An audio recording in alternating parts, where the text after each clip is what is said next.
welcome to Round Robin. I'm your host, Robin McCormick with the City of Hampton.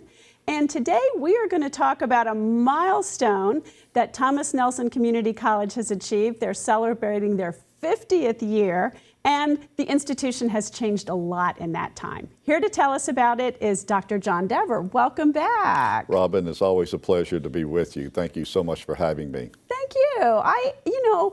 Thomas Nelson is one of those places that has been there as long as I've been here. I'm older than that, but it's an institution that I just don't think of what things were like before it. So tell me how it got started and what those first years were like. Well, Thomas Nelson was started as part of the Virginia Community College system back in the 1960s. The political leadership at the time saw the need for the Commonwealth to have a system of community colleges that would provide access for all members of our community to the benefits of higher education that would be affordable and that would be accessible because it would be located in their communities. And really changed the landscape in a lot of ways. It really did. And before that time, you look into the history of the Commonwealth, we were kind of looking to the past. And several of the major political leaders, Governor Albertus Harrison, Governors Mills Godwin, Governor Godwin then worked very hard at that time to work with the legislature and others to move us forward. The business community was particularly behind this and advocating and saying we're going to be left behind unless more of our citizens are educated, both for baccalaureate education and for workforce and careers. So that was the beginning. So you had that joint mission from the very beginning. The very beginning, we were comprehensive, both providing the first 2 years of baccalaureate education so students could move on to the universities and complete their baccalaureate degree, but also providing a whole series of career programs that were tailored to the needs of the individual communities.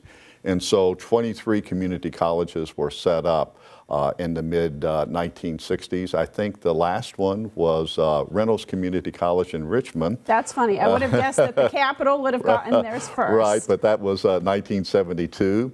Thomas Nelson got going in 1967 in terms of laying the cornerstone and constructing the buildings, and the first classes began in September 1968. That's pretty quick. We don't usually move that quickly in government. So what was that like then? The cornerstone is a key moment that we're marking. Right, and I think we have a picture of that. If we could put that up on the screen, we consider this to be an iconic picture for Thomas Nelson. The gentleman on the left there is our first chancellor, Dana Hamill. And he was the person who Governor Albertus Harrison and then Governor Mills Godwin charged to set up the community college system. He got all 23 colleges going. Wow. He was the person who selected the presidents who for each one of those and worked with them and worked with the community leaders. Dana Hamill is still living. He's 94 years old. That's the man in the center. And he actually got to visit us at our historic Triangle campus a couple of years ago. It was a wonderful time to spend with him and to talk about those early days. The man in the middle is Eugene Sidner. He was the first chair of the State Board for Community Colleges, and he's a former state senator. And the man on the right, I'd like to call particular attention to for your audience, is T. Melvin Butler. He's the man in the bow tie. He was the first chair of the Thomas Nelson Community College Board for 9 years, from 1967 to 76. Mr. Butler has a strong connection with the history of our region, and particularly with the city of Hampton. In the 1940s, he was the chief personnel officer at NASA Langley Research Center, then known as NACA, at that particular time. And he was the person who, during World War II, was hard-pressed to provide the workforce that was needed for the war effort in which then NACA played such a major part in terms of our air power and what was going on. Because of that, he was the person who helped played a major role in breaking the barriers on gender and race in terms of the employees at NASA. And if you look into Margot Shetterly's book, Hidden Figures, Chapter 1, first sentence, Melvin Butler had a problem, is what she starts off with, and describes what those challenges were. And a lot of people wouldn't have solved the problem that way. I mean, he truly was a groundbreaker. Yes, he really was, and she gives him credit for that. So but he also served the city of Hampton. I have to get that plug in as well. After he retired from NASA, he went on to be a member of the city council for 18 years and served as vice mayor for 2 terms during that time period. So Thomas Nelson feels very, very fortunate to have had him at the beginning, serving as our chair, and really setting the vision, helping set that vision for the college, which has always been, we are here to serve the needs of this community, to provide educational opportunity for all so that they can go as far as they want to go, with particular attention to making sure that we support our employer community with those students who are preparing for the careers that are needed here on the Virginia Peninsula. Now, we in Hampton think of you as a local institution, but you're local to other localities as well. Yes, you're kind of centrally located there by the interstate. Right. Our service area is the total Virginia Peninsula, and so the 4 cities, Hampton, Newport News, Poquoson, and Williamsburg, and the 2 counties, York and James City. And so the location that we have is really was a great decision at the time. Back then, by the way, in the 60s, the Hampton Road Center Parkway wasn't there. Right. And so actually, although it was right along I-64, it was actually hard to get to. A little trick, yeah, you had to get off on some when the Hampton Road roads. Center Parkway came in the late 80s, early 90s, then, of course, the access was much better at that time. Of course, another major thing that has occurred is since then has been the expansion to the Upper Peninsula, with our historic Triangle campus that's opened in Lightfoot right outside of Williamsburg in 2009. Yeah, big boom to population in the last 50 years. We really needed to serve the Upper Peninsula better during that time. And many of our sister community colleges across the state have multiple campuses, but the Hampton campus is the original campus. And we're very fortunate to be there. So how many students did Thomas Nelson serve that first year, ballpark? It was less than 1,000, but they were really, we look back at the newspaper articles at the time, people were really excited to take advantage of those opportunities, and they signed up right from the very beginning, and we had a good crowd. Today, we serve over 13,000 students each year at the college in our academic courses, and an additional 5,000 in our workforce training and services that we offer at the college. That is some pretty impressive growth over that time period. And you've had a lot of growth even recently. I mean, I think as the price of a 4-year college has gone up dramatically, more and more people are choosing to save money, because it's not just the tuition, it's the room and board if you have to go live somewhere else. Yeah, if you can live at home, you can save a lot of money. Yes, we feel like affordability and accessibility have always been hallmarks of the community college system and of Thomas Nelson. For those students who are pursuing baccalaureate programs, we have guaranteed admission agreements with all the public universities and many of the privates and private universities and 4-year colleges in Virginia. We have a wonderful track record of our students who've gone on to academic success after getting started at Thomas Nelson and look back fondly at their experience with us, the professors that they had, the people who took that personal attention, because we keep our classes small, and the quality of the faculty and their commitment to those first 2 years is so strong. And then for those students who are looking for careers, we have a variety of programs. We've always been strong in the technologies. We've always been strong in health professions and graphic arts, and business services, accounting, public services. administration of justice, human services. All those programs over the years have been very, very strong at the college. Back to NASA Langley, Mr. Butler ensured from the very beginning we had a strong connection with them. And over the years, we have provided over 500 technicians, technologists, and other employees who've really been the backbone of the NASA organization. And those kind of relationships that we established with them, we've also established with many other employers in the community, whether it's Newport News Shipbuilding or Cannon of Virginia or Liebherr or Arconic or Continental and Newport News. All those have been major, major relationships.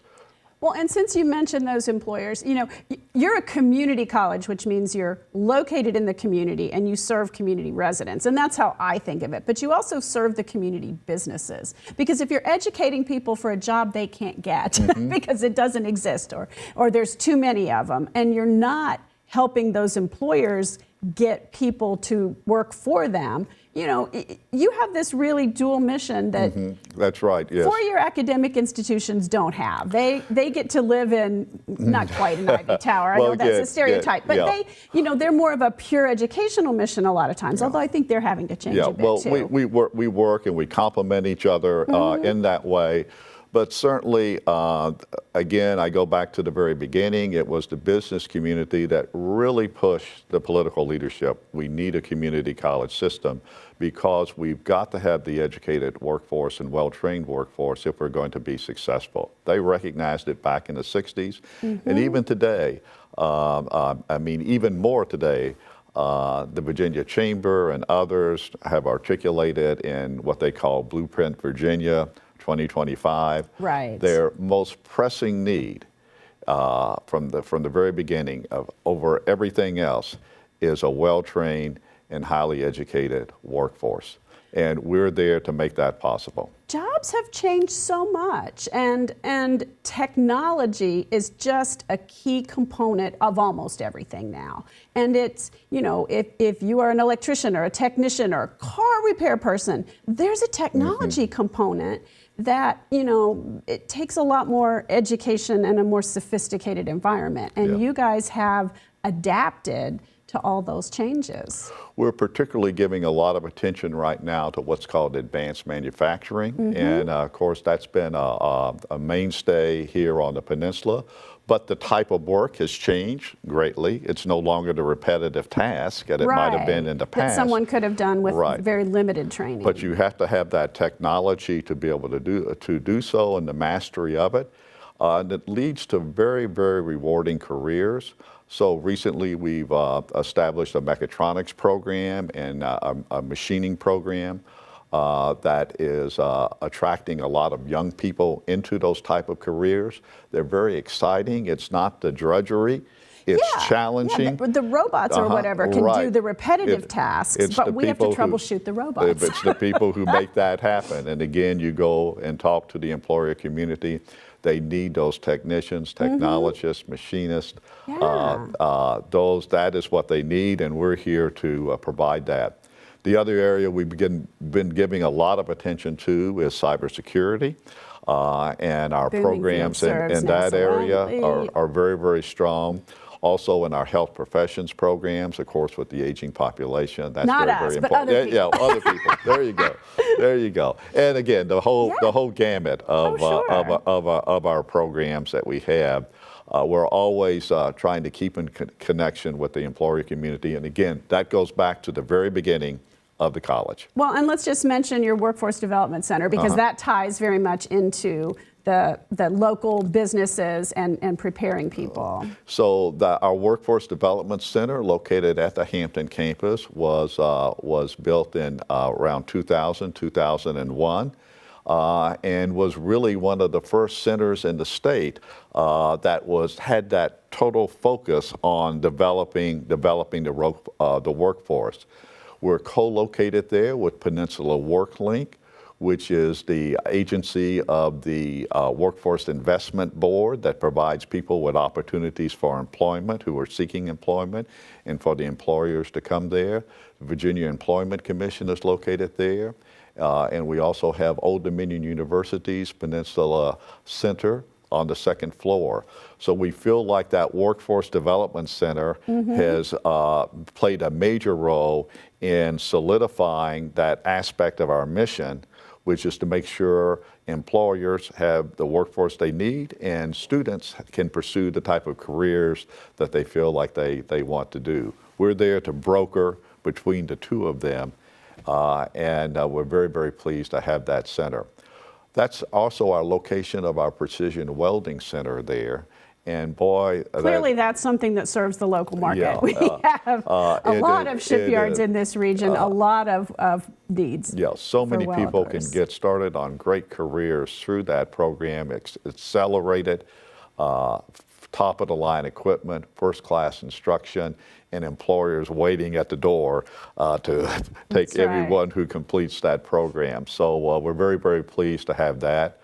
We also have a workforce center in Williamsburg as well, again, to go along with our campus there to complement our efforts for the Upper Peninsula. Wonderful. So you all have really changed and grown and adapted to the changes in the world over the past 50 years, but very much staying true to that original mission that you had. That's it. And again, it's been a remarkable 50 years. I've actually seen a lot of it. I joined the college as a faculty member back in 1975. I was an instructor of English and was with the college 20 years in that capacity, and in the latter part as an academic administrator. But I got there not with the first wave, but I got there kind of with the second wave that came in. And so that sense of we are pioneers, we're doing something that really hasn't been done before, making education accessible to all, and serving the larger needs of this community, working in conjunction, again, with our university colleagues and with our employer stakeholders and with our localities. Putting all that together, I've seen it over the years, and it's a remarkable story, and I'm just so pleased that my career has been a part of that. Well, congratulations and thank you. Well, Robin, it's always a pleasure to be with you and to share with your audience the news about Thomas Nelson Community College. Well, thank you so much. And thank you for watching. I hope you've learned a little bit about this institution you may take for granted and think has always been out there serving the community, and learned how they've grown and expanded and fulfilled their mission over the past 50 years and will continue in the future. There are a number of events planned. Stay tuned to their website if you're interested and learn more about those. Thanks for watching.